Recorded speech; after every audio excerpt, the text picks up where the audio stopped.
Hare Krishna, Ganpati Gaun Prabhu. Over to you. Hare Krishna, Prabhuji. No. So we have a very special guest with us today. Please join me to welcome His Grace Dravida Prabhu. Hari Bol. Hare Krishna. Please give me a minute to introduce Dravid Prabhu. This is the first time he's coming to an ISKCON of Connecticut program. So I'll give a quick introduction for those of you who do not know Dravid Prabhu. Can you all still hear me? Yes. Okay. So His Grace Dravid Prabhu is a Vaishnav scholar, musician, and poet. Excuse me, can you hear me also? Yes, Prabhuji, we can hear you. Okay, I'm going to excuse myself just for a minute. I don't have tilak on. I'll put it on in a second. But you can continue with the introduction. Okay. His Grace Dravida Prabhu is a Vaishnav scholar, musician, and poet. He has edited Back to Godhead magazine and other publications produced by the Bhaktivedanta Book Trust for over 45 years. From 1983 to 1989, he was part of the team that produced the last 6 1,000-page volumes of the magnum opus of His Divine Grace A.C. Bhaktivedanta Swami Prabhupada, a commented English translation of India's jewel of Vedic wisdom, the 18,000-word Srimad Bhagavatam. He also helped produce the revised version of Srila Prabhupada's 9-volume Chaitanya Charitamrita during 1995 to 1996, and his Krishna book from 1994 to 1995. In addition to his editing work, he teaches Bhakti Yoga classes at the San Diego ISKCON Center and other centers in North America. Throughout all this immersion in transcendental literature, Dravida Prabhu developed a love of the Sanskrit language, and especially the elaborate Sanskrit prosody of the Bhagavatam portions of the Chaitanya Charitamrita and other Bhakti literature. His devotion and expertise in chanting from a marvelous combination. He has been a brahmachari for many decades. He is Srila Prabhupada's direct disciple. Thank you so much, Prabhuji, for joining with us tonight. Okay, 1 second.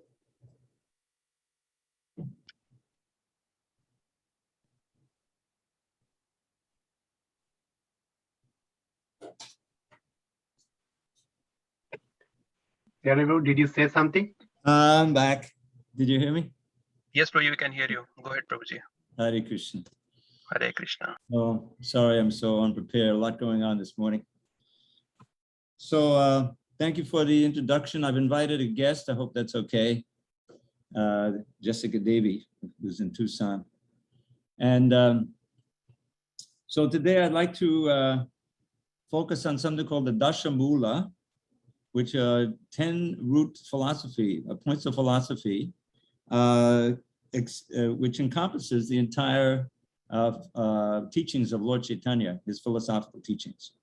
These were compiled by Srila Bhaktivinoda Thakura, and I prepared a PowerPoint that I presented in Chicago one year when I was doing a retreat with Ramapad Maharaj, and I'd like to present that also. But before we do that, we should offer our obeisance to Srila Prabhupada. Om Jnana Timarandasya Jnanandana Shalakaya Chakshur Unmilitam Mena Tasmai Shri Gurave Namaha.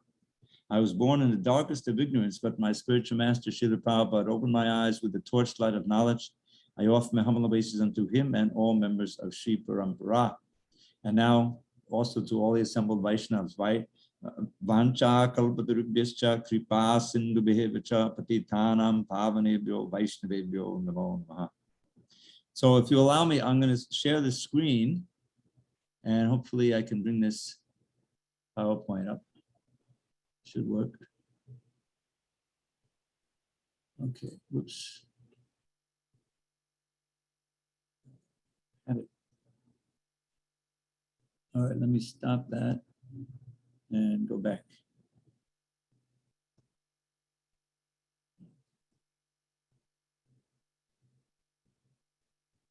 There it is. And does that work? Can everybody see that? Yes, Prabhu. Yes.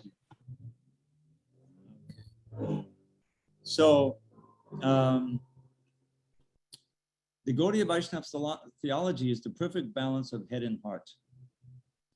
And Srila Prabhupada, this quote from the third chapter. This is in the let's see. Religion without philosophy is sentiment, or sometimes fanaticism, while philosophy without religion is mental speculation. Let me just, okay, put this down. That's better, I can see it. And this is from the third chapter, the third chapter, text number 3 of the Bhagavad Gita. And I'd like to just read this short purport, just an introduction. This quote of Srila Prabhupada's resonated with so many of those who first joined Krishna consciousness in 1966 and the 70s, because we're coming from a religious country, which supposedly is Christian mostly, and other religions. But many of us felt a need for philosophy, for somehow founding these beliefs on philosophical understanding. But when you get into Western philosophy, then you get into the philosophy is simply mental speculation, and there's no certainty and there's no absolute.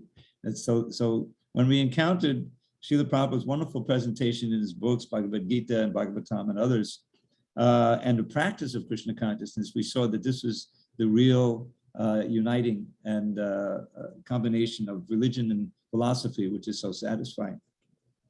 So I'm going to read this little purport, this verse in purport. This is in the third chapter, and Krishna says to Arjuna, Lokesmin vividhanishta pura proktamayanaga Jnana yogena sankyanam karma yogena yoginam. Now this is, before I read the translation, this is an answer to Arjuna's puzzlement, because at the end of the second chapter, Krishna is emphasizing Brahma Nirvana and the Buddhi Yoga and absorption in Krishna consciousness, and yet he wants Arjuna to fight this ghastly warfare. And so Arjuna asked the question, if you think that intelligence is so much greater than speculation or activity, then why are you recommending that I fight in this ghastly warfare? So this is Krishna's answer to that question, or that protest, if you will. The Supreme Personality of God had said, this is the translation to Bhagavad Gita 3.3. O sinless Arjuna, I have already explained that there are two classes of men who try to realize the self. Some are inclined to understand it by empirical philosophical speculation, and others by devotional service. In the second chapter, in the purport, Prabhu says, in the second chapter, verse 39, the Lord explained two kinds of procedures, namely Sankhya Yoga and Karma Yoga, or Buddhi Yoga. Now, Prabhupada says that Buddhi Yoga is basically Krishna consciousness. In this verse, the Lord explains the same more clearly. Sankhya Yoga, or the analytical study of the nature of spirit and matter, is the subject matter for persons who are inclined to speculate and understand things by experimental knowledge and philosophy. The other class of men work in Krishna consciousness, as it is explained in the 61st verse of the second chapter. I'm just going to read the translation to that verse, and that is,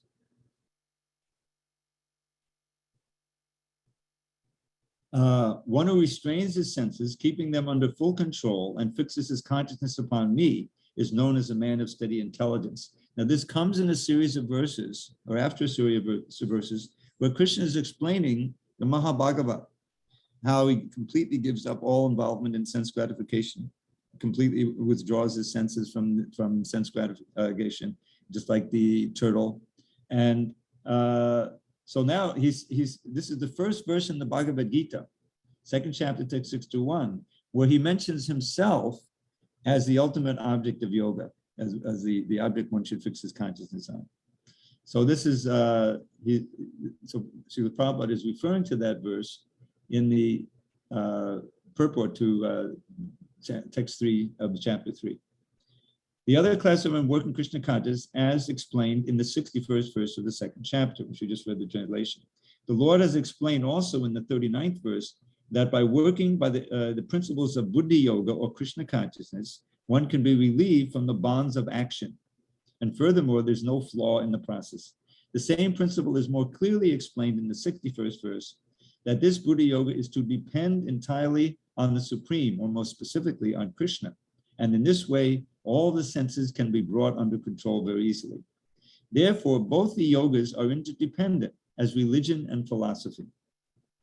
Religion without philosophy is sentiment or sometimes fanaticism, while philosophy without religion is mental speculation. The ultimate goal is Krishna, because the philosophers who are also sincerely searching after the absolute truth come in the end to Krishna consciousness. This is also stated in the Bhagavad Gita.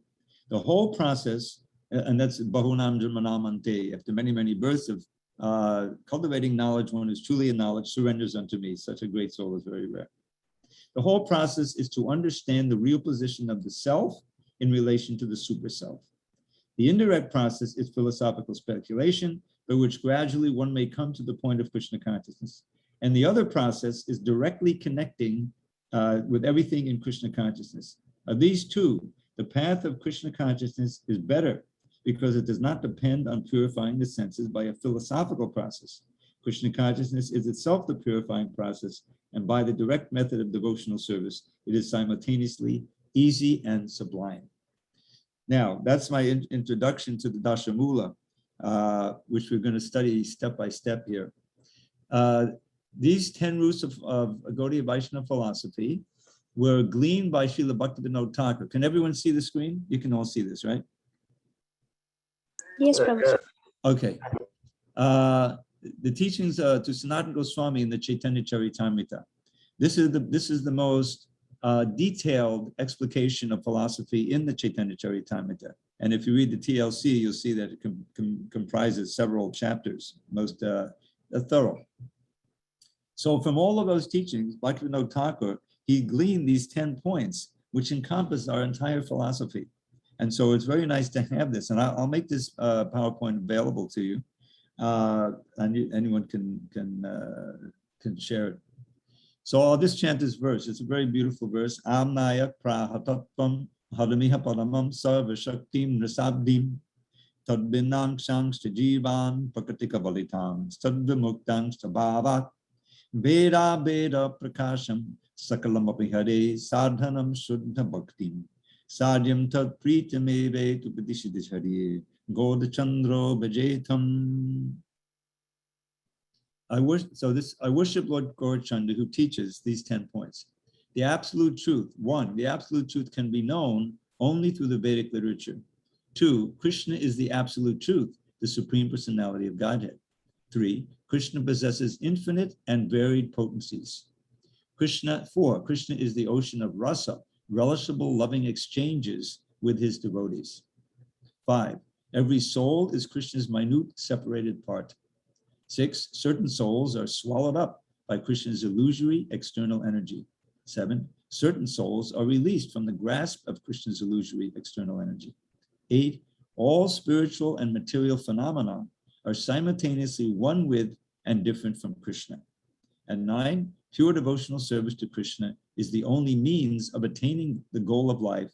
And 10, prema, pure love of Krishna, is alone the goal of life. So if you'll allow me, we're going to go through these 10 points systematically. And for each point, Bhaktivinoda Thakur has written a verse summarizing the meaning and the import of that particular point.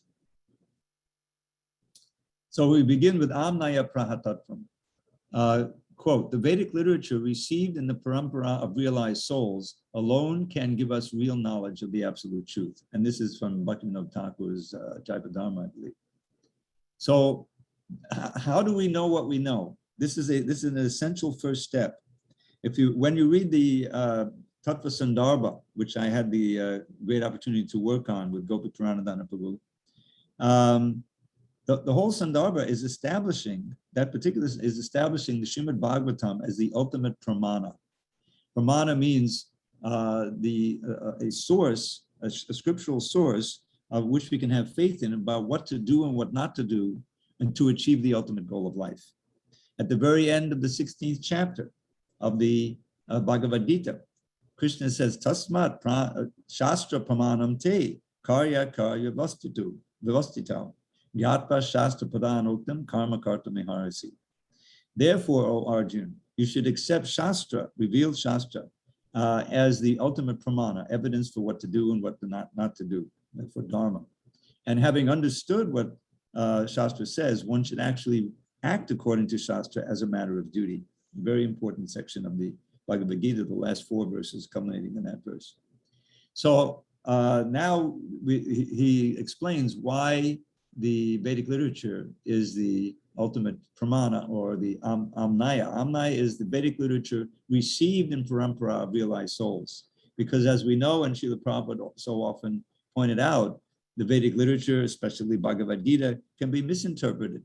And this is, Srila Prabhupada says sometimes, this is the greatest disservice to human society.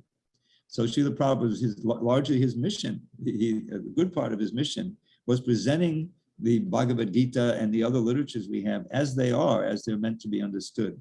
And because he was purely coming in parampara. So humans are beset by 4 defects: imperfect senses, tendency to make mistakes, tendency to become illusion, and tendency to cheat. Now I like to present them in this order because this is kind of the order we're experiencing them. First thing is we understand the limit of our senses. And because they're limited, we tend to mistake things. Prabhupada would give the example of the sun. A child looks up in the sky, the sun looks as big as a quarter, but we know that it's thousands and thousands of times bigger than the earth itself. So we can't understand. And it's certainly the senses are so limited that it's inevitable that we'll make all kinds of mistakes. And because when we accept a repeated mistake as the truth, that's called illusion. And what's the main one that we mistake? That we are the body. Everybody's walking around in this illusory consciousness that I belong to this clan, I belong to this family, I'm this age, I'm this gender, everything having to do with the body. So that's the basic illusion. And when you teach that as the truth, that's the cheating process. So these are our 4 defects that prevent us from understanding absolute knowledge. How do we overcome these defects? Therefore, we need a superhuman or a Paurusheya source of knowledge. That source of knowledge is the Vedic literature, especially Srimad Bhagavatam, the ripened fruit of all the Vedas. And realized souls who strictly follow the regulations of the Vedic literature and have realized knowledge. This is the other part of this source of knowledge, Guru, Shastra, and Sadhu. As Srila Prabhupada would often say, the real Acharya is transparent, he would call it via media. I'm an editor, so the basic meaning is medium, a medium that purely transmits the truth of the Vedic literature in such a way that the people can understand it. This is the key, one of the key functions of Acharya, is that it's all in Sanskrit and Bengali. What good would it do us, of us who can't speak the language? So Srila Prabhupada, with great effort, he translated into English. He engaged Hayagriva Prabhu, the first editor, and others who came after him, to put it in such a way that people could read it easily and understand. And of course, the Sanskrit editors in Bengali, that was a big part of it. So that's the line of Acharya is presented for, what is it? Desha Kala Patra, time, place, and recipient, just suitable for time, place, and recipient. So that's the first pramana. That's the first Dasha Mula. Dasha Mula means 10 roots of philosophy. This is the first point of philosophy, establishing the source of infallible knowledge, which is the Aparusheya, or superhuman source of Krishna himself, and the disciplic succession and the books of the scripture. And so Bhaktivinoda Thakur, he gives a summary explanation of this first point. The self-evident Vedas, which have been received in the Sampradaya through the Guru Parampara by recipients of Sri Hari's mercies, such as Brahmaji, are known as Amnaya Vakya. The 9 Prameya Tattvas, the next 9, are established by these Amnaya Vakyas with the help of other sources of evidence that follow the guidance of these scriptures, such as evidence obtained by direct sense perception, which can also be used when it's supported by the scripture. Reasoning based only on logic is always ineffectual in the manner of evaluating inconceivable subject matters, since logic and argument have no access to the realm of the inconceivable. Okay, so that's the first point. Next point, Padami Hapadamam. Lord Hari or Krishna is the Supreme Personality of Godhead. So much of Srila Prabhupada's preaching and so much of the scripture is involved in proving this point. And in fact, the whole Laghu Bhagavatamrita by Rupa Goswami is just keyed on this one point, establishing Krishna as the Supreme Personality of God. Having accepted the Bhagavatam as the supreme pramana, or evidence of transcendental truth, we must accept the Bhagavatam statement concerning the identity of the supreme and original source of all. Ete chang sakala pumsa Krishna's tu Bhagavan Swayam, Srimad Bhagavatam 1.3.28. Now this comes at the end of listing many of the Leela avatars, and Krishna and Balaram are also in the list. So this verse translates, all of the above mentioned incarnations are either plenary portions or portions of the plenary portions of the Lord, but Lord Sri Krishna is the original personality of Godhead.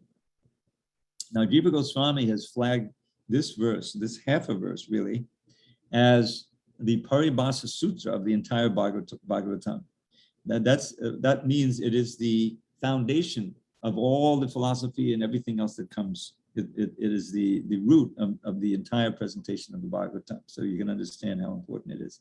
I remember when I was when I joined in the Brooklyn Henry Street Temple in 1973, and I stayed there for 2 years, and we would see the stationery. Sometimes letters were going out to various devotees, sometimes letters written to Srila Prabhupada. And at the top, underneath it's an internet site of Krishna consciousness, the address, phone number, they'd have Krishna's tu Bhagavan Swayam as the motto, that is the motto of the entire movement. And we can see how when we accept that, everything flows from that, when you accept that Krishna is indeed the personality of Godhead. And many of you know that he states as much in the Bhagavad Gita in several places too. So this is the first thing. Krishna is God. And what about him? So it continues. In the Bhagavad Gita 10.8, Krishna confirms his status as the absolute truth. Aham sarvasya prabhavo mattak sarvam pravartate. I am the source of all spiritual and material worlds. Everything emanates from me. So this is the first of the central 4 verses of Bhagavad Gita. This is the very definition of the Supreme Brahman given in the Vedanta Sutra, Janmad Yasya Yataha, which means the Supreme Brahman we are meant to search after, according to the first sutra, Tato Brahma Jigyasa, that Brahman is defined here. Janma, that which gives birth or emanates everything. Adi includes maintenance and destruction. As Krishna will say in the 4 essential verses of the first of the 4 essential verses of the Srimad Bhagavatam in the 2nd canto, before anything existed materially, I existed. After it is manifest, only I exist because it's all my energy. And when I wind it all up, I will continue to exist. So that means ipso facto that he's the Supreme Personality of Godhead. So Srila Bhaktivinoda Thakura gives a summary explanation of this second point. Lord Hari, the Supreme Being, is one without a second. Brahma, Shiva, and Indra offer respectful obeisances to him. His bodily effulgence is the impersonal Brahman effulgence, which is free from any material contamination. And the all-pervading supersoul is his partial manifestation. He is the father of the universe and the transcendental lover of Srimati Radharani. His purely spiritual form has the luster of a fresh rain cloud. So this is the official position of Krishna as the Supreme Personality of Godhead, the source of everything. But that's not a complete description of Krishna. So he goes on to describe in the next point, Sarva Shakti. This is all describing Hari or Krishna. The Lord possesses all varieties of inconceivable energies. Krishna possesses 3 categories of energy: internal energy, marginal energy, and external energy. And of course, these all have their subcategories: external energy, earth, water, fire, air, ether, etc. Internal energy has 3 divisions: Sandhini, existence; Sambit, knowledge; and Ladini, bliss. Now, these are nicely described in the 4th chapter, I believe, of the Adi Leela. It's describing Ladini is Srimati Radharani, love of God personified. Sambit is the knowledge potency, but it also lets us understand the varieties and the intricacies of Krishna's Leela. And the Sandhani potency manifests everything in the spiritual world, such as Krishna's, all the bodies and the plants and everything is there, all manifested by the Sandhani existence under the auspices of Sri Balaram. The marginal energy comprises the living entities, or jiva souls. The external energy has 8 divisions: earth, water, fire, air, ether, mind, intelligence, and false ego. Now, of course, a lot could be said about each one. The marginal energy is called marginal because we have, although we are by nature spiritual and we belong in the spiritual world, we have the tendency, because we're so minute, to also come under the sway of the external energy. So just like that part of the beach, I'm sitting here two blocks from the Pacific Ocean. So the beach is very prominent, and the water comes in and the water goes out. And part of that beach is sometimes covered and sometimes uncovered. So that's the marginal force. So we are sometimes covered and sometimes uncovered. We've been covered for a long, long time, and we're working toward becoming uncovered and staying uncovered. By means of these internal, marginal, external energies, wielded personally and through his plenary expansions, Sri Krishna infallibly executes his will both in the spiritual and material worlds. Parasya Shakti Vividhai Vishuyate Swabhaviki Jnana Bola Kriyacha. So there's a phrase that says Satya Sankalpa, I think it is, which means that whatever Krishna wills comes to pass. Not like us, but we are not Satya Sankalpa. We're struggling against the material energy. Oftentimes our desires do not manifest, and so forth. So, and he does so by all of these varieties of energy, as mentioned in this little partial verse from the Upanishads. Parasya Shakti Vividai Vishuyate, all different varieties of energies, Swabhavaki, which are inherent in him, and fall into these categories, Jnana, Bola, Kriya, knowledge and strength and will. So Srila Bhaktivinoda Thakura gives a summary explanation of this third point. All glories to the Supreme Person, Lord Hari, who eternally remains situated in his own majesty. Free from any material transformation or defect, he is non-different from his transcendental potencies. He is the controller of various energies divided into 3 groups: the superior, transcendental potency, the living entities, and 3, inanimate material nature. So by the way, please take notes. We'll have a time for discussion afterward and questions. And so this has presented Krishna as the supreme, the source of everything, and the controller of innumerable energies. But now comes the much more personal description of Krishna, Rasabhadim. Krishna is an ocean of rasas, the mellows of loving exchanges with his devotees. Taittiriya Upanishad 271 declares, Raso Vaisa, Rasam Ye Vayam Lavadvanandi Bhavati. Krishna himself is rasa, the taste or mellow of a particular relationship. And certainly one who achieves this rasa becomes anandi, filled with bliss. So Krishna has his all of his energies, he's the source of everything material and spiritual. But the whole purpose of it, his purpose, is to enjoy these unlimited and variegated loving exchanges with his dear devotees and the different categories of parents and servants and friends, and of course it's what Prabhu called conjugal lovers. That's what he wants, and that's our natural state, is to help him enjoy that and to experience that loving exchange with him in our specific rasa. And here it is describing, once we regain that position, we've lost it. We're trying to enjoy those rasas in the material energy and being frustrated constantly. So rasam yevayam bhagvanandi bhavati. We will regain our original status as anandis, means constantly in bliss. As Prabhu would always point out, anandamayo bhyasat. In the Vedanta Sutra, the Absolute Truth is described as being by nature full of bliss. By nature full of bliss. And so that's our nature too. We're part and parcel of Krishna. But in our material conditioned state, we're anything but by nature full of blissful. It's durgalaya shasvatam. We're experiencing flickering, illusory happiness, and in this way, forgetting that we have that we are heir to an ocean of happiness if we simply surrender to Krishna. So the process of Krishna consciousness is rediscovering that state and cultivating through purification our natural innate loving, blissful nature. As Lord Chaitanya explained through the Sanatana in these teachings that these 10 points are gleaned from, Nitya Siddha Krishna Prem Sadhya Kavanoi Shavanadi Shuddha Chitti Kariya Yudoi. The state, this eternal perfection of prema, pure love for Krishna, is not something artificial that we attain. It's inherent in the soul. By the process of bhakti yoga, beginning with hearing and chanting, that natural love for Krishna is awakened and rediscovered, revived.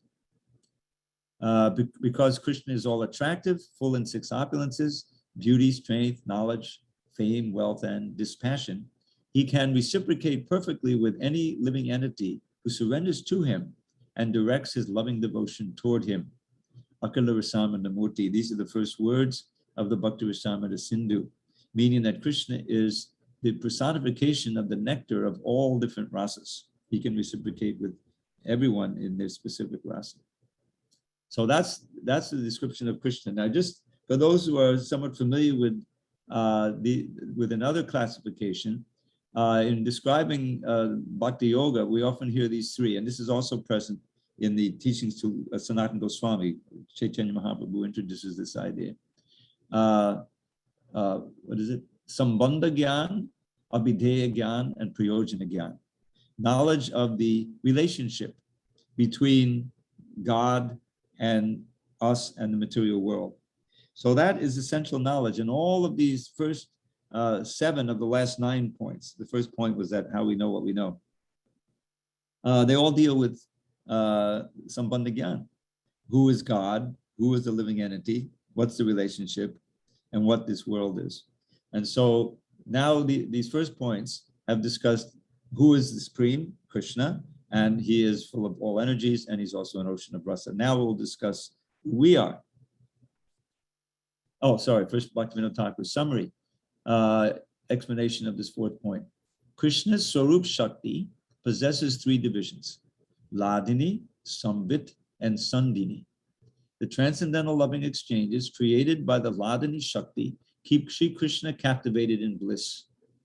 The confidential emotions evoked by the Sambit Shakti cause him to relish ever-fresh loving exchanges.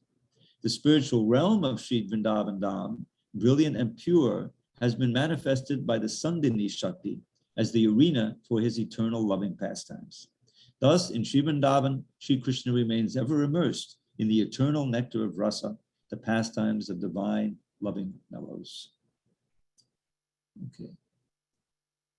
And now this describes the jivas. Tadbinang shangs cha jivan. The living entities are separated infinitesimal parts of Krishna. At Bhagavad Gita 15:7, Krishna says, Mamai vangsho jiva loke, jiva bhuta sanatanaha. The living entities in this conditioned world are my eternal fragmental parts. Srila Prabhupada explains, as fragmental parts and parcels of the Supreme Lord, the living entities also have fragmental portions of his qualities, of which independence is one. Every living entity, as an individual soul, has his personal individuality and a minute form of independence. By misuse of that independence, one becomes a conditioned soul, and by proper use of independence, he is always liberated. In either case, he is qualitatively eternal as the Supreme Lord is. So, Bhaktivinoda Thakur's summary of this point, just as many tiny sparks burst out from a blazing fire, so the innumerable jivas are like atomic spiritual particles in the rays of the spiritual sun, Sri Krishna. Though these jivas are non-different from Krishna, they are also eternally different from him. The eternal difference between the jiva and Krishna is that Krishna is the Lord and Master of Maya Shakti, whereas the jiva can fall under the control of Maya, even in his liberated stage, due to his constitutional nature. So I think that we've recognized this is so much of Srila Prabhupada's preaching, is to try to inform us, enlighten us who we actually are. And we see that Krishna in the Bhagavad Gita begins his teachings with a 20-verse lesson on the soul, who we are. that the soul is within the body's constantly changing, and the soul remains the same. And when the body finally gives out, as every machine must give out, the soul goes to another body. And which body he gets is according to the consciousness he's cultivated in this body. So we have independence, some minute independence, enough independence we can determine or choose how to cultivate our consciousness, pure consciousness, Krishna consciousness. But we need instruction, we need guidance, we need training. And that's why the spiritual master is so important, the society is so important, association of devotees is so important. So we can maintain our strength to reform our consciousness. So we're all part and parcel of Krishna. Now, what's our situation? Number 6, Prakritika Balitams. The conditioned living entities have been swallowed up by Krishna's illusory external energy. In his Prema Vivarta 2, Jagadananda Pandit graphically describes the fate of the souls in the thrall of Maya. Krishna Bahimukha Haya Bhoga Vanchakare Nikatasta Maya Tare Japatiya Dhare. As soon as one becomes inimical to Krishna and desires sense gratification, he is immediately struck down by the illusory energy of the Lord. Prabhupada quoted this verse quite often.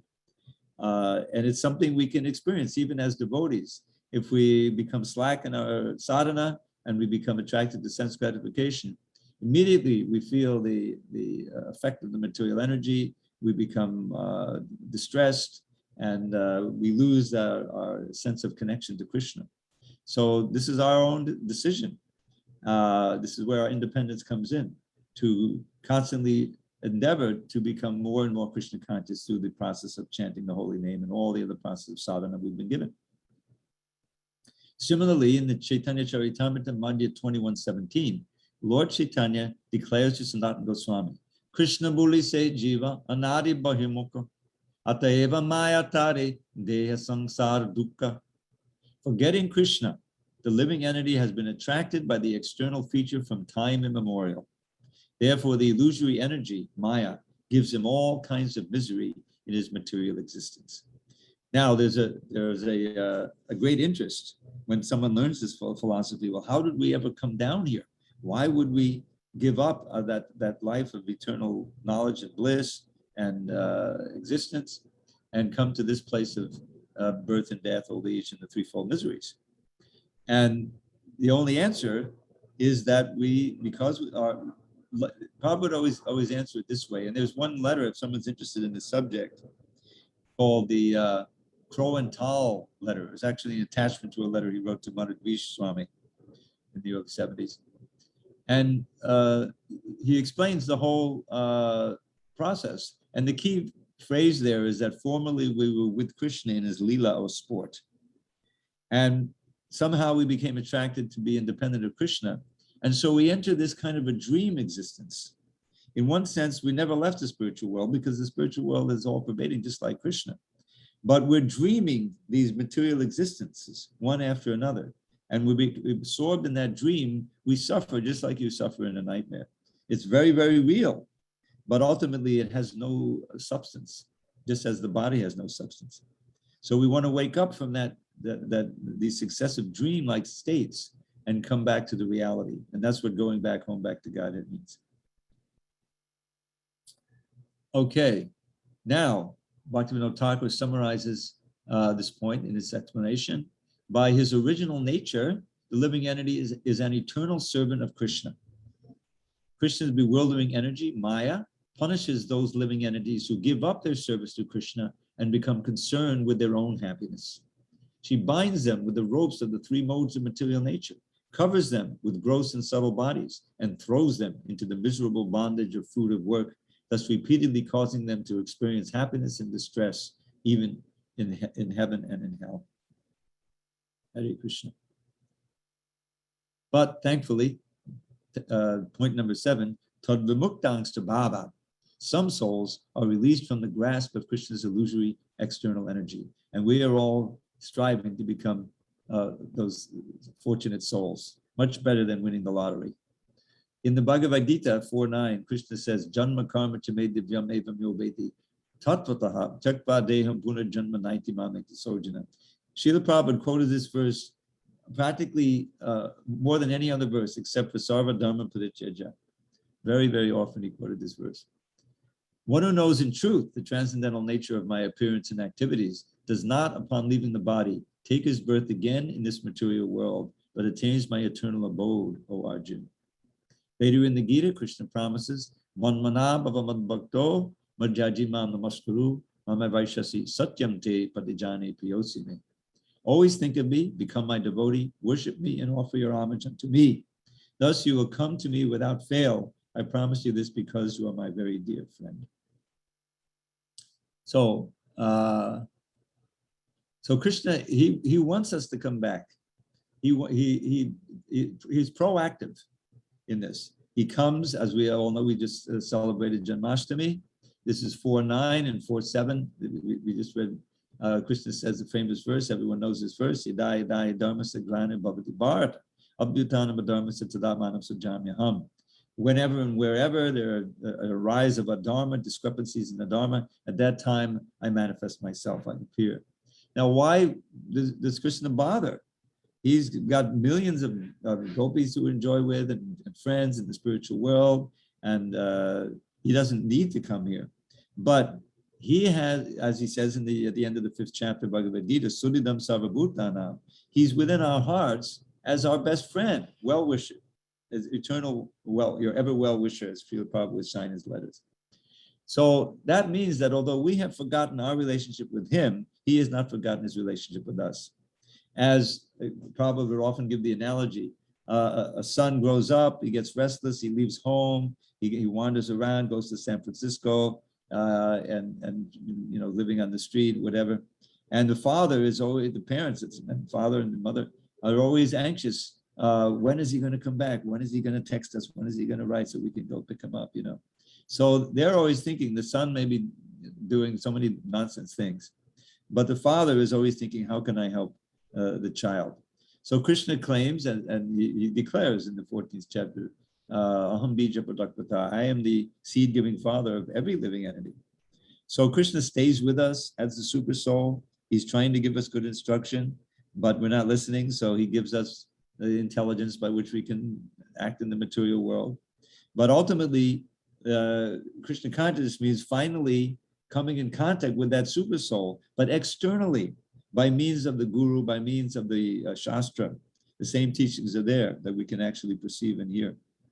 And so that by knowing Krishna's nature and by knowing the transcendental nature of his activities and his birth, one can become liberated from this thrall of this illusory existence we've been pursuing and go back to Godhead. And Krishna promises twice in the Bhagavad Gita. This is the 18th chapter, as you probably well know. He says the same thing in the 9th chapter. A simple process. This is at the end of the 9th chapter, the beginning of the 9th chapter. He says this is very, what is that? Rajavidya Rajaguyam Pavitam Vidamuttam Pratyakshavakamam Dharmyam Susukam Kartamabhiyam. It is very joyfully performed. And what could be more joyful than chanting and dancing and celebrating Krishna's birth and taking prasadam, and it's by nature joyful. This is Lord Chaitanya's mercy on us to give us such an easy process, joyfully performed. So it depends on our using our minute independence in the right way.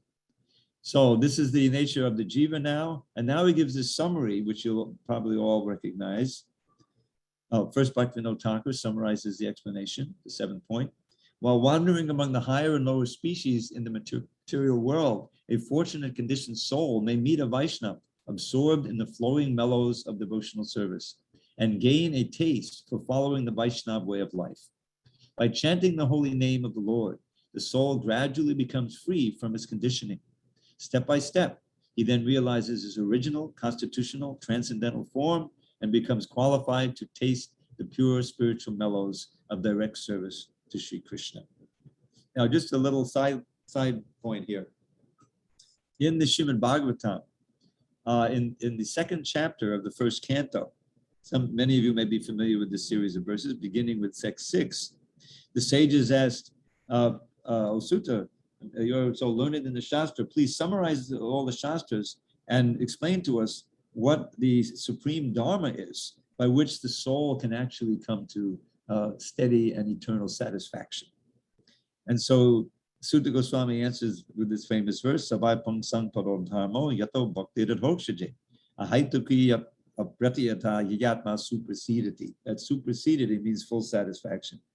So that dharma, that practice, which engenders or generates pure devotional service toward Hokshaja, the transcendental Lord, characterized by complete freedom from material motivation and unbroken and free of material motivation. That alone can give full satisfaction to the self. And then he goes on to explain how this service results naturally in detachment from material things, because you're getting direct exposure, if you will, or contact with Krishna, who's all attractive. He himself is attracting you away from lower material involvement. And so as it goes on, it turns out that the key to the whole process is getting a taste for hearing and chanting, which is the most practical way of absorbing the mind in Krishna consciousness in this age, especially chanting the holy name. So that taste for hearing is especially engendered by service to the pure devotees. What's the most important service to the pure devotees? To hear from them in the right frame of mind, with ardent hearing, submissive oral reception. So that hearing from them generates desire to hear more and to chant and practice devotional service. And so the whole series of verses culminates in the last 5 verses, in which Krishna himself takes a role, is explained in his heart, in the heart. Shinvatam Sukata Krishna Punyashavana Kirtana Kridyan Taksto Yavadrani Viduna Suditsadam. The whole thing is a process of purification. When one is eagerly hearing Shinvatam Sukata about Krishna's name, form, qualities, pastimes, instruction, service, devotees, then Krishna himself in the heart, he purifies the abundras. The abundras are the unwanted things, unwanted desires, tendencies, lust, anger, greed, illusion, etc. So he's purifying from within because he's the best friend of the real devotee. And then when that purification is not complete, but it's kind of advanced, Nashtapraya Bandhareshu Nityam Bhagavata Sevya, by serving the Bhagavatam, by hearing and chanting classes, and also by serving the pure Bhagavat, the Mahabhagavat, two types of Bhagavats. Then one comes to a steady state of goodness and even pure goodness. And in that state, the lower modes of nature are not active so much, nearly to nil. And so one is not troubled so much by the results of those lower modes, which is lust, anger, greed, etc. And then he says, Evam Basanamaso Bhagavad Bhakti Yoga, by engaging in this service to Bhagavan, one becomes prasanna manasa, naturally joyful. This same word is used in the Bhagavad Gita in 18th chapter, Brahmabhuta Prasannatma. And Bhagavad Tattva Vijnanam Mukta Sangha Sajayati. One gets realized knowledge, actual perception of the absolute truth. And this is explained in the last verse of the series. Mukta Sangha, one is free from all of the material attachments and association. And then the final verse, Vidyate Vidya Grantis, Chidyante Sarva Sanshaya, Chiyante Jasikarmani, Drishta Evatmanishware. And some of you may not recognize this translation, but this is the actual translation of this verse, as Prabhupada intended it and he indicated in his original Bhagavatam. So, Vidyate Vidya Grantis, all the knots in the heart are cut asunder. Those knots are our unlimited material attachments. Those are eliminated, complete vairagya. All of one's doubts are removed, because the previous verse is that Vigyan. Vigyan is realized knowledge, that direct perception of the Lord. And Vidyate Chidyante Sarva Samshaya, those are the doubts, there's no more doubts. Chiyante Chasyakarmani Drishta Evatmanishware. And when one, all the karma, latent karma that we built up in millions of births is completely eradicated, when one sees oneself and one's master in the heart. In other words, you get a direct vision of Krishna and you understand your specific rasa and your specific form in the spiritual world. That's the result of it. Right there in the 2nd chapter of the Bhagavatam. And I've often thought that the Vyasadeva understanding the character of the Kali Yugites, they might not get through all those 18,000 verses. So even if they get through the 2nd chapter, they'll get a full lesson in how to achieve perfection. So that came to mind because the pure devotion bellows direct service to Sri Krishna. So this is all based on the hearing and chanting and the other process of devotional service. So all of those points that we've been through so far, this belongs to Sambandha Gyan. Who is God? What is his energies? What is his internal nature? Who are we ontologically? And what is our situation? Well, we souls are conditioned in this material world, but we have a hope of being liberated. There are many liberated souls who never come here. And the whole thing is one with and different from Krishna, inconceivably. Beta, beta, prasad. So that's all Sambandha Gyan. Now, how do we realize this? And that's the next point of philosophy. Oh no, this is beta, beta, prakasham, sakala, abhayade, sorry. All spiritual material phenomena are simultaneously one with and different from Krishna. In the Bhagavad Gita 9:4-5, Krishna says, by me in my unmanifested form, this entire universe is pervaded. All beings are in me, but I am not in them. And yet everything that is created does not rest in me. Behold my mystic opulence. Although I am the maintainer of all living entities, and although I am everywhere, I am not a part of this cosmic manifestation. For myself is the very source of creation. So this is Krishna's own explanation of this Beta, Beta, Prakash, simultaneously one and different. Similarly, in the Bhagavatam 2.9.35, Krishna says to Brahma, Yata mahanti bhutani bhuteshu cheshvanu pavishtani pavishtani tata teshu nateshvaham. This is the last, this is the third of the four Chatusloki.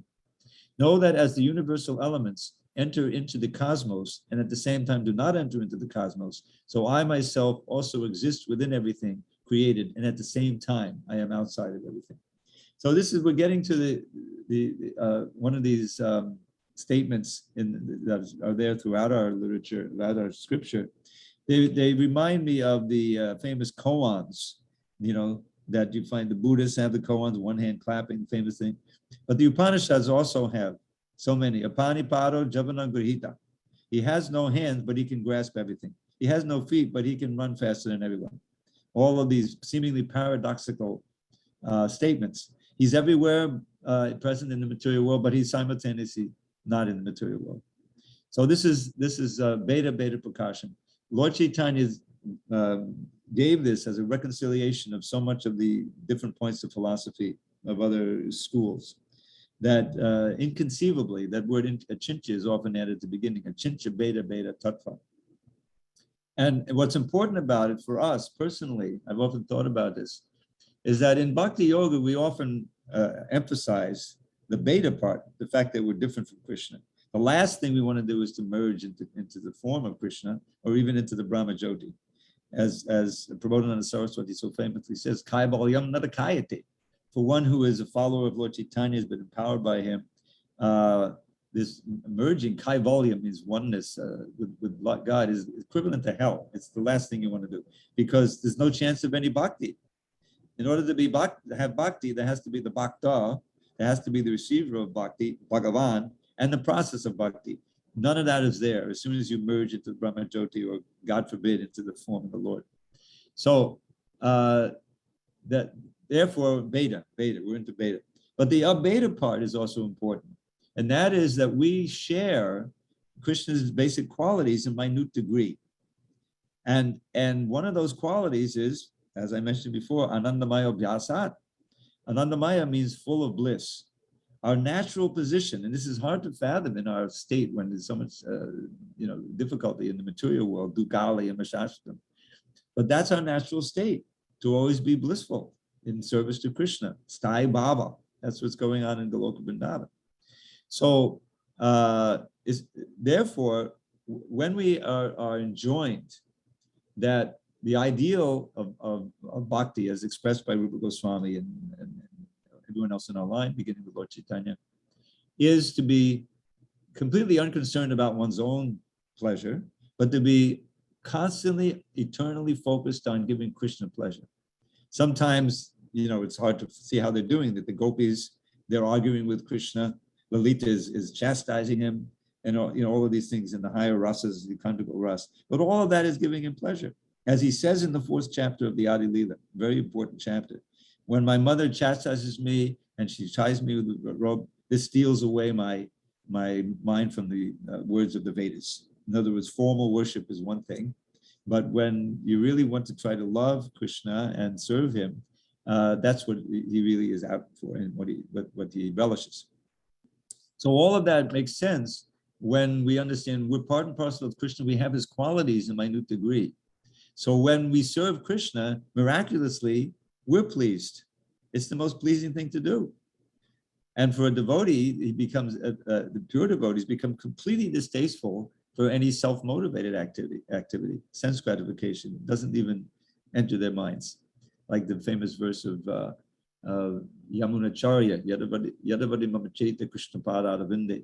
Ever since I've been tasting ever new rasas by serving Krishna's lotus feet, and he was a king, he had experienced, what a king can experience. Ever since I remember, sex with a woman, I spit at the thought. It's not even attractive. I just can't think of it. Just like, how long does it take if you're serious about Krishna consciousness? I grew up not knowing anything about anything. I was a communist. I like to point out, I trained as a communist, complete atheist. And so I remember when McDonald's started, God forbid, and so I was a regular patron.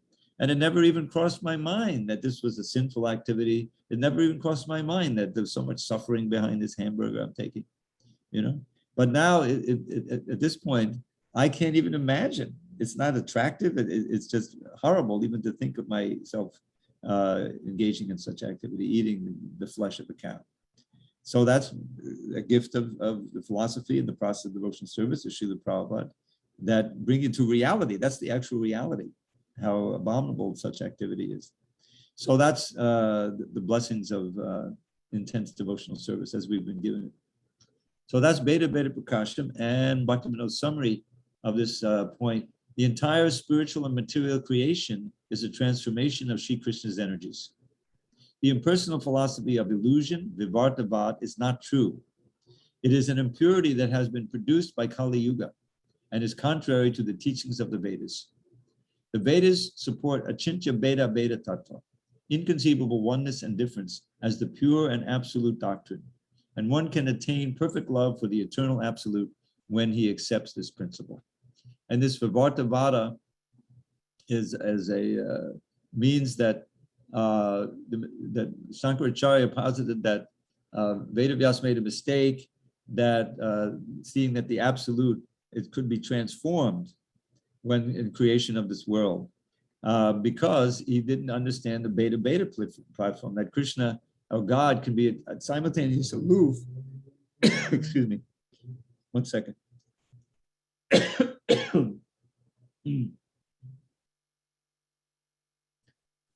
And then through his energies, he can accomplish all these things and remain completely untouched or unaffected by the activities. Whereas we can't. Whenever we do something or get involved in anything, we're also transformed by that activity. And because we're minute and we're, Krishna is infinite. So this inconceivable oneness and difference is the actual teachings of the Vedanta Sutra, not this Vivartavad.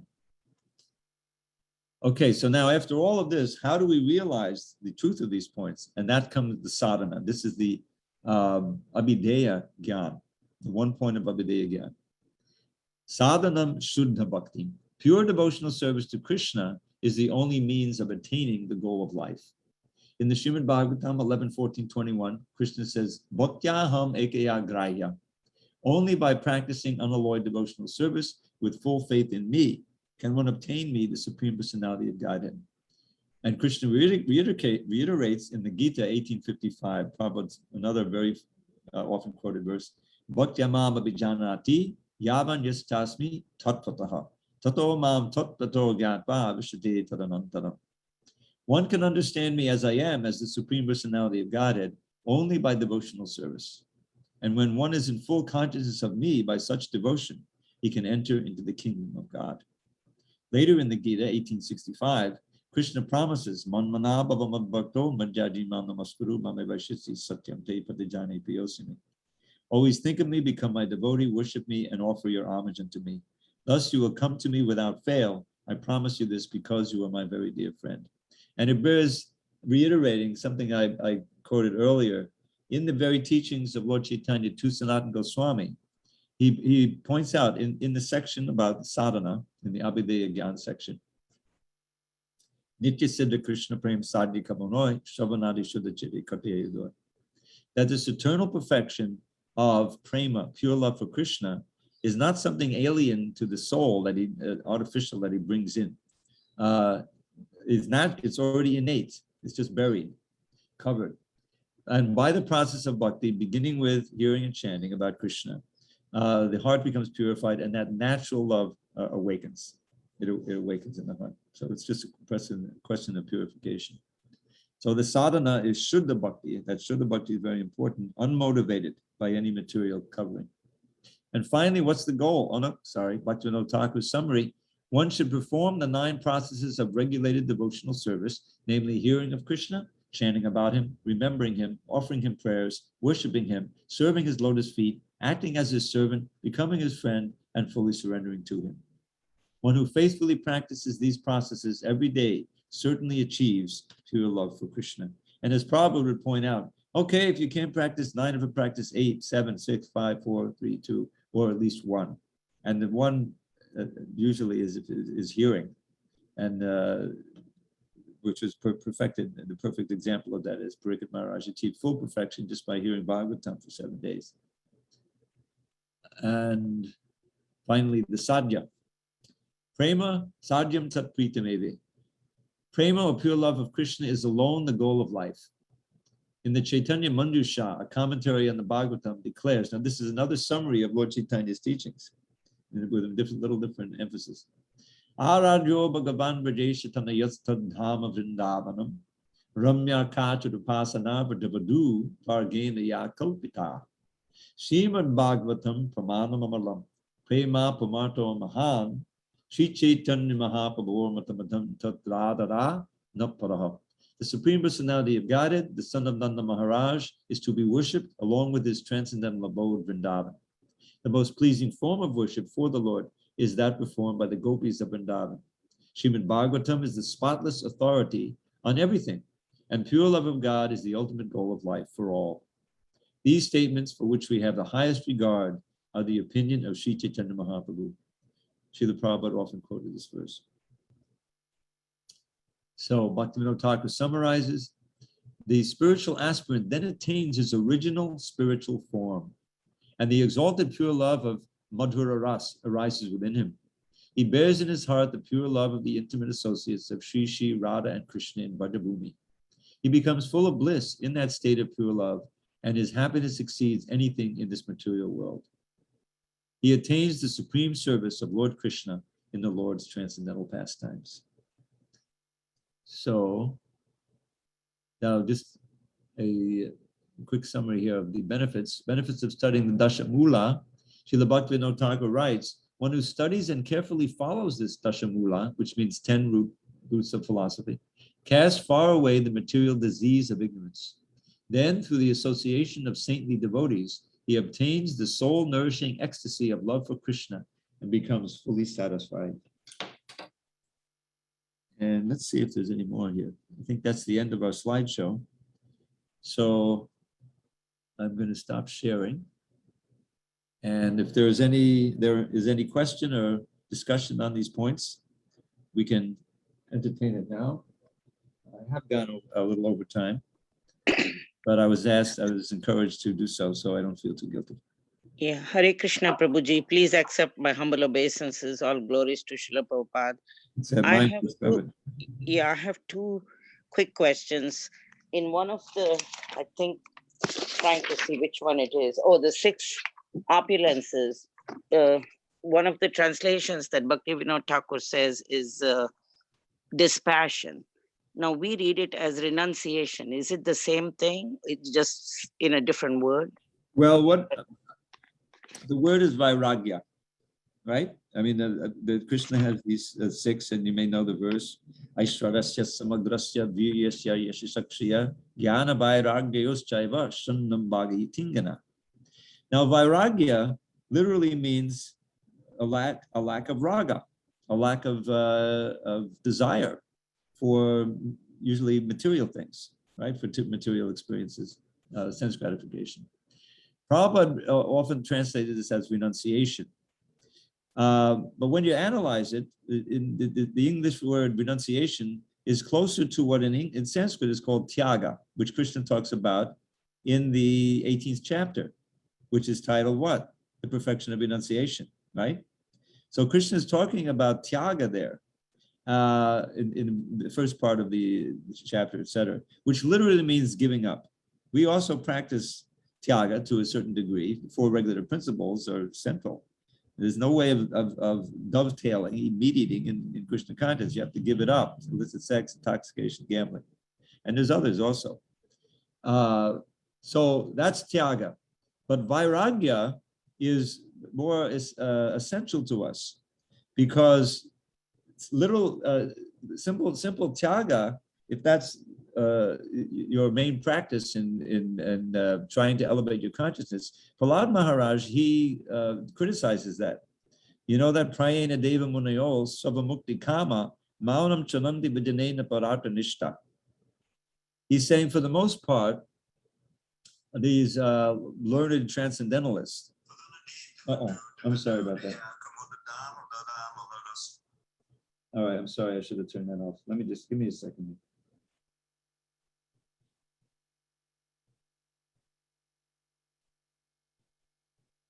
Maharaj, everything's taken care of. I'll call you later. I'm on a Zoom call. Okay, so so where was I? So the difference between vairagya and tyaga. There's a famous verse written by Sarvabhauma Bhattacharya, and he says, Vairagya vidya nija bhakti yoga shikshatam ekak purushak purana. Shri Krishna Chaitanya Sharira Dari Kripam Buddhayastamaham Prapatye. That the same ancient person, Krishna, has now appeared in the form of Sri Chaitanya Mahaprabhu to teach detachment, vairagya, and vidya. Prabhupada defines it there, detachment from everything that obstructs devotional service. And knowledge, vairagya, vidya, and nija bhakti yoga, and devotional service to himself. Shikshartam, for the purpose of teaching. So this vairagya, it's important to understand distinction. Renunciation can be used if you mean by it this lack of desire for engaging in material things and a progressive desire to engage in Krishna consciousness. That's really more important. And that's why Srila Prabhupada could come right into the middle of the Kali Yuga, biggest city in New York City, and be exposed to all kinds of things and be completely detached. Those who don't have the higher taste of bhakti and are experiencing the bliss of Krishna consciousness at every moment can't do that. That's why they go off to the hills and the Himalayas and everything, you know, so that they can be alone, you know. And Prahlad said this is a kind of karma. It's a kind of personal desire because they just want liberation for themselves and they're leaving all millions of suffering people alone. But the bhaktas can't do that. Padadukha dukkhi, right? They're soft-hearted. They're feeling the pains of all the countless living entities. And so they take the trouble, and it is trouble, to preach, to try to attract the conditioned souls to Krishna consciousness.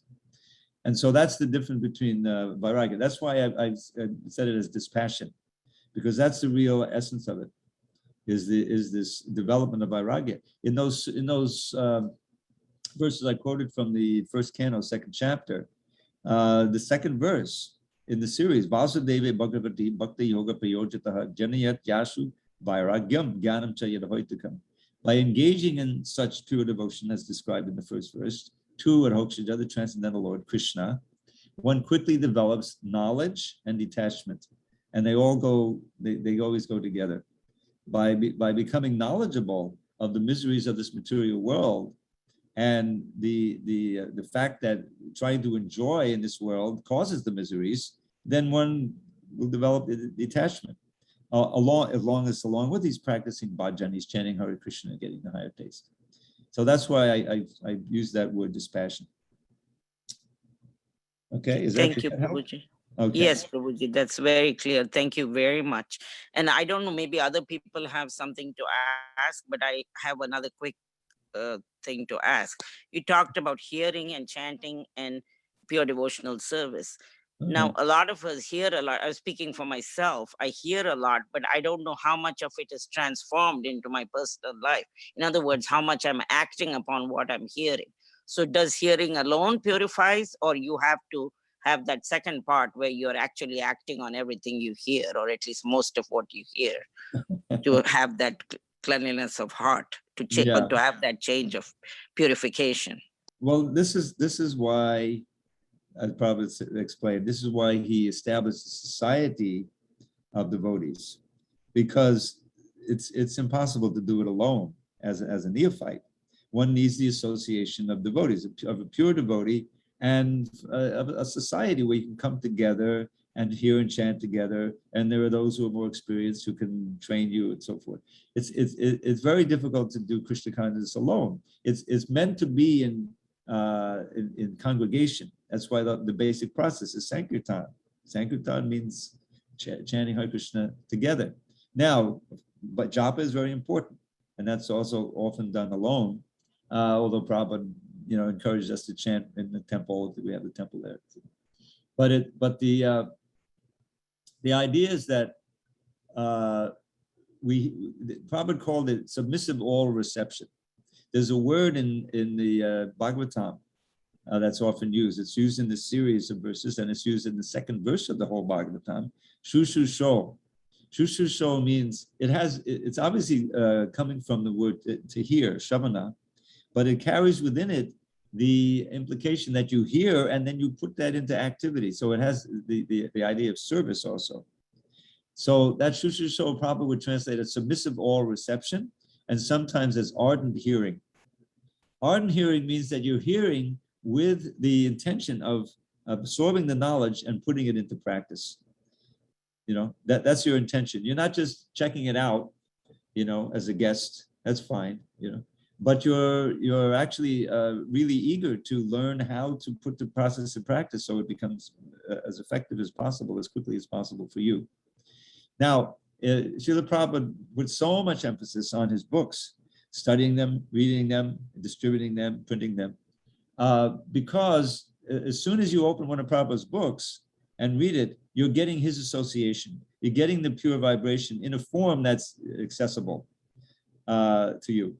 That's why he was so encouraged us to translate them into so many languages, and they have been translated. So the idea is that the hearing can be done at different levels of seriousness and with this shushu quality. How ardent is your hearing? How submissive is the hearing? Are you falling asleep in the class? That happens, especially at the beginning. There's something called laya. You can read about it in the Madhurya Kadambini by Vishwanath Thakur, which is a very nice book about the practical steps that one should take and the pitfalls and obstacles one may face in progressive devotional service. But laya is this tendency of becoming sleepy when hearing Krishna Katha, or sometimes when chanting one's rounds and so forth. It's not always simply that you didn't get enough sleep last night or you had too many pakoras or something.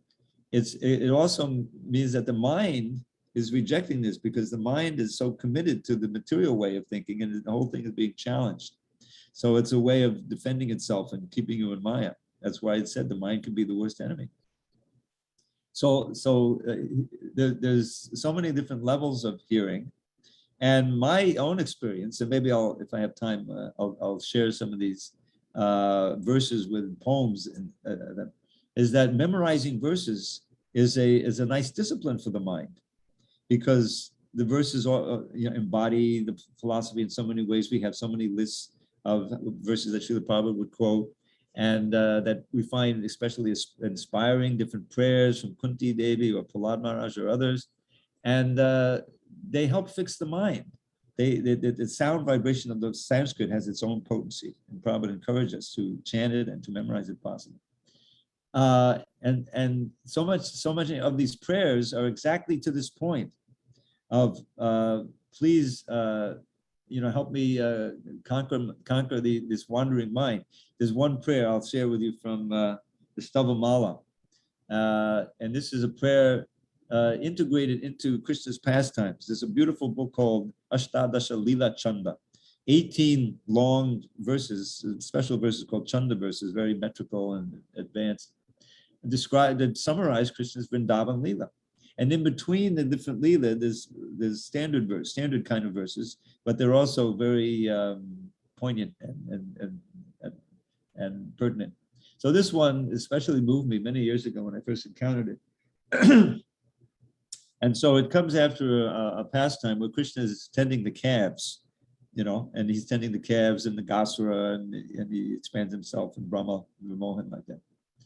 So he's a calf herd. So he says, Api spada mode patipada sudha koti madore. Purana gramanda bahapita balila sajare. Manovatsak patum vishaya vishagati vishati me. Kupayaschatu dhammayatamamam tarnakapate. Unfortunately, I've kind of fallen away from writing poetry. I hadn't yet put this one into a poem, but I'll tell you what it means.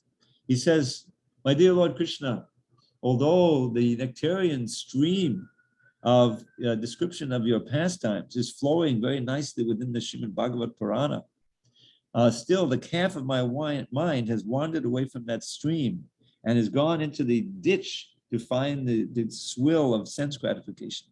Please take your stick of mercy and bring that calf of my mind back to this sweet stream of your Krishna Katha, about your Leela. And this is very poignant and to the point, so to speak, because we live in an age when there's things coming from every direction. The internet and the TV and the ordinary pajalpa, it's just everywhere. And so it behooves us to reject the sound vibration that is making us forget Krishna and is saturated with the modes of nature. This is often very difficult to do. But that's so we can pray to Krishna to give us the strength to only absorb our minds as far as possible. We have our jobs, we have to deal with them, but to be emphasizing as far as it's practical, to always be hearing and chanting about Krishna. And the natural sweetness and attraction of those vibrations will eventually kill any latent desire we have for material thoughts. So this is my thoughts on that point. Yes, hearing is like everything else. What we bring to it and our purpose in hearing and our firm determination to accept the instructions that even there may be some painful sometimes. I love this one verse in the 11th canto. Many of you may be familiar with the story of King Pururava and Urvashi, the heavenly damsel was sent down, and he became completely enthralled and infatuated with Urvashi. And so I won't tell that whole story, but eventually he has a epiphany, and he sings a song. It's called the Aila Gita. That's another of his names of Pururava. And it's in the 11th canto, in the middle of Krishna's Uddhava Gita. So he quotes this Aila Gita. And Pururava is renouncing it. He says, no more. I'm through with this. So at the end of that, Krishna gives this verse that Prabhu would often quote about the importance of the guru, of approaching a spiritual master. Tato duk sangam utsrija satsu sajjeta buddhimam. Santa evasya chindanti monovyasangam uktibihi. So tato means therefore. Therefore, duk sangam, bad association, one has to throw far away. Utsrija, reject with very great determination, and associate only with devotees. Satsu sajjeta buddhiman, one has to be intelligent enough to do that. And what's the benefit? Santa evasya chindandi monovyasanga muktabi. So monovyasanga means the very strong, long-established desires, material desires in the heart, in the mind. We've established them for lifetimes. So they're in there, and we have to deal with them. So these great devotees, such as Srila Prabhupada, through his books and his forebears, Bhaktivinoda, Thakura, all those, and devotees in the movement now who have absorbed Prabhupada's, advanced, with their words, they can cut to pieces these desires in our that long established desires that are stuck in there.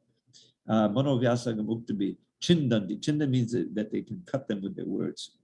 So we find in the Bhagavatam or in the Bhagavad Gita that often the first encounter when Krishna begins speaking as a guru, not just as a friend to Arjuna, strong words. He's calling him a fool. Ashocana, Ashocastam. You're speaking learned words according to Vedas and all this, but you're not really a pundit because you're thinking that the body is so important.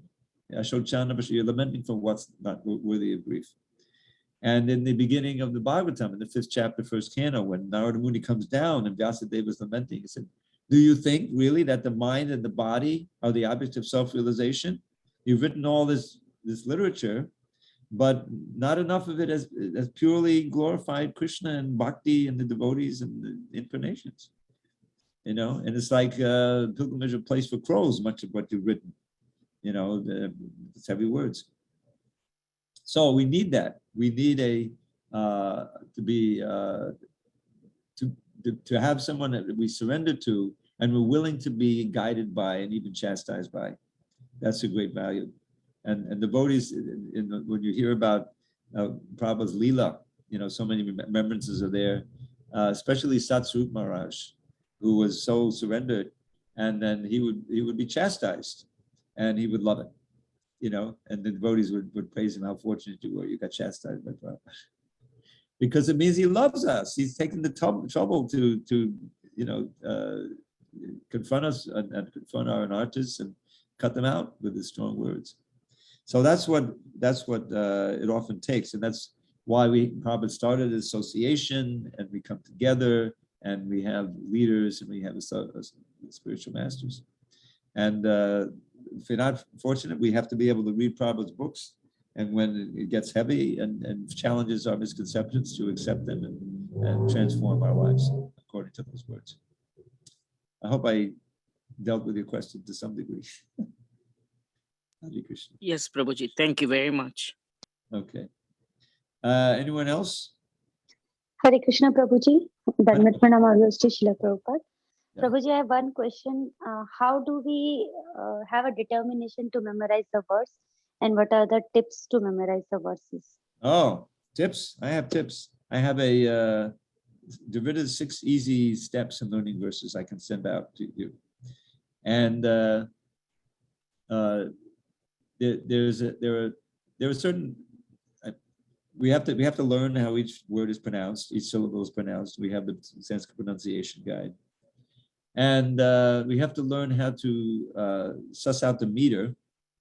And there I explained that. That's also explained at the end of the Sanskrit pronunciation guide, but in kind of a sutra form. It's not so easy to understand. But the key practice is that just as we memorized anything in 2nd grade and those things, repetition. Repetition is important. And it helps also if you at least have one other partner who you're memorizing with, and you can share with, and you have a purpose. I remember when I first started memorizing verses, there were 2 basic categories. One was because we want to use them in class. We want them to enhance our presentation of Krishna consciousness. And there's a wonderful book that was put together by Rohini Nandan Prabhu, and he gives there's a dozen reasons why to memorize. To help control the mind, for just enlivenment, to enhance our presentation of Krishna consciousness, because Prabhupada wanted us to. There's an episode that happened in Japan when Prabhupada left LA. He spent, I don't know how many weeks in Japan, and he had some of his leading disciples with him, some sannyasis and stuff. And they were reading verses from the 2nd canto, I think probably from the beginning of the 2nd canto. And Prabhupada wanted them to memorize all the verses in the class. And he would test everyone. So the class gradually got longer and longer because they had the whole series of verses they were memorizing. And there's some very nice quotes, which I could share with you. I put it into a slideshow, but I can pull those out. Of Prabhupada about the importance of memorizing. And everyone knows, you listen to his classes, he's got so many shlokas that he's calling up. And it helps because, we can always look at it this way, that if you memorize something someone has written some song or something, that's a form of service and adulation and glorification. Oh, this person has written something that's so important, it's so beautiful, and I want to share it with others, so I'll memorize it. Well, Krishna realizes that if you take the trouble to memorize his verses in the Bhagavad Gita and other verses of prayers, Queen Kunti's prayers, say, or some of the ones that really impress you or move you, then that's pleasing to Krishna. And that's really the bottom line. If Krishna gets pleased, then from within the heart, he purifies even more. Just like that verse, Shridvatam Sukata Krishna. So it's a great practice, and it's really our legacy. So much of the art, of the aesthetic presentation of Krishna consciousness is there in the writings of the Goswamis. They wrote plays, and they're summaries of Krishna's Vrindavan Leela. And there's one verse from the Padyavali. Padyavali, in some devotees saying, oh, that's another book of Rupa Goswami. In one sense it is, but he wrote very little of it. There's only a few verses by him. These are verses that he liked. This is his own nectar file. There's almost 400 verses there. And one of the verses describes the value of hearing and chanting and how it can help us deal with Kali Yuga, which we really need to deal with. And he says, aho bir nakalaya viduyate sudha sudhara madonam pade pade dine dine chandana chandra shitalam yasho yashodatana yasagiyate. Because at every step they drink a flood of wondrous nectar sweet, whose cooling power sandal paste enhanced with camphor can't defeat. They feel as if the raging blaze of Kali's days had ne'er begun. How blessed are they who fill their days with praise of Shri Yashoda's son. And that's exactly what Prabhupada did. All the years that we knew him, the 12 years, and we find out his entire life practically, we find, he just glorified Krishna. Either he was giving a class, he was dictating his purports and translations, or he was typing. I was just reading one remembrance of someone who knew him in India. He was known as the Swami who was always writing. He's always writing. That means he's always absorbed in glorifying Krishna. He fits this verse perfectly. Spends their days simply glorifying Yashoda's son. So we have so much material now. Srila Prabhupada's books and the writings of the Goswamis are being translated and available. You want the Stavamala? I'll send you the Stavamala. Krishna Prabhu, I was an old friend of mine when he started translating. I was right there with him in the Watseka Avenue. And they're available. The Gopal Champu is now part of the Veda base. So we have unlimited opportunity to absorb our mind and to share with others. And in this way to purify our heart. So yes, memorization is really important. And I always feel like I've memorized a verse, I picked up another jewel, put it in my pocket, and I'm becoming more wealthy. There's one verse about a miser in the Padyavali. We know we're not supposed to be miserly. Miserly means one who does not understand the value of human life.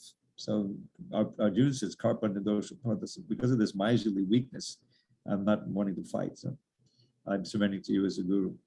But here's a prayer to become a miser. Unusual. Vichayani, vichayani, vichinchani, punah, kripanasya dhananiva, tvannamani bhavantanaha.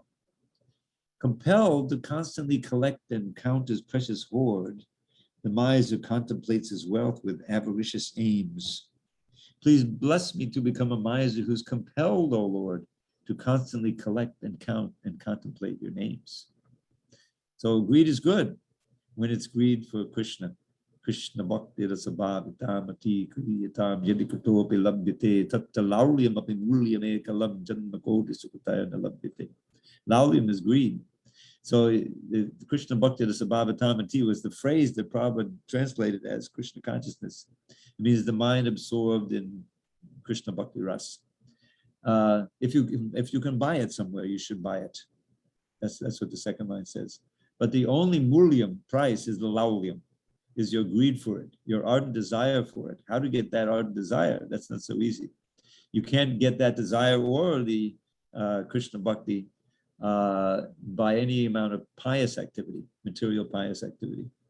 It can only be gained by the process that we've been given of pure devotional services, so nicely described and outlined by Rupa Goswami and presented by his followers. Anything else? Thank you, Prabhu. Very nicely explained. I really like your example where you say that you're putting a pearl in your jewel in your pocket, and I'm yeah. really grateful to you. Well, And I'm ready Prabhuji, to help please you bless. to become rich. I have Yeah. many slokas I can help you. Right. Please bless just a little bit. So, Hare Krishna. Hare All Krishna. right. I think I have to get on with my day. Have I met my responsibilities? Yes, Prabhuji, thank you so much for your time today. Okay, Ganapati Govind Prabhu, thank you for inviting me. Thank you, Dravida. That was excellent. So happy you came to our Zoom class. I really appreciate it. Now, I must ask you, I was very troubled to see how much that storm was creating havoc in New York City. Do you have any effects there in Connecticut? They say that we did, and they're asking, they call it a state of emergency. I drove around, I didn't see anything. A few branches were down, but I didn't see anything bad at all. But I don't know about everywhere else. Yeah, in New York City, they had major flooding. It's the first time ever. It was horrible. So you're very fortunate. It reminds me of my situation here in San Diego. I'm in California, and people who are far away think, oh my God, what about the fires, and so forth. But we've had idyllic weather here the entire summer. And, the pandemic, of course, is affecting, we've been locked down at first and so forth. But actually, book distribution is way up. We made 6 or 8 bhaktas. And Krishna consciousness is showing that this is how really we can deal with the dangers. I was thinking before I just got how this verse Samashritayeta Padapalavaplavam, and this is a verse by actually Shukadeva Goswami teaches this to Purikit Maharaj after the prayers of Brahma in the 14th chapter, which is so significant. But Prabhupada loved to quote this verse because this world is padam padam yad vipadam. It's full of danger at every step, and we've experienced that, and everyone is experiencing now. Who expected this pandemic? Nobody. A year and a half, it's. But one of the effects, the silver lining effect for devotees, is that many people who knew something about Krishna, they were thinking of joining, and then they become serious. Well, who knows what's going to happen next? In other words, the immediacy of Janma Mrityu Jara Vyadi Dukkha Doshana Darshana. So Krishna does that. Individually, he puts us into distress sometimes, so we have no ability or no recourse but to take shelter of him. So this is how we can live in this world full of danger at every step and still remain enlivened in Krishna consciousness by hearing and chanting, associated with devotees, and taking good shelter. That's one of the elements here. Okay, so I'm going to bid you all adieu. Thank you very much for inviting me, and maybe we can do it again sometime. Yes, Please come again. And please write to me. I can send the poem file and my Dravida 6 easy method of learning verses and so much other nectar I've collected all these years. That would be wonderful, Prabhuji. I'll send an email and share it with me, and I'll share it with the congregation members. Yes, certainly. Okay. Okay, all glories to Srila Prabhupada. Hare Krishna. And say 3 Hare times. Krishna Prabhupada. Patitanam Pavanebhyo Vaishnavebhyo Namo Namaha. Antakoti Vaishnavrinda ki jai. Jai. His Grace Dravida Prabhu ki jai. Jai.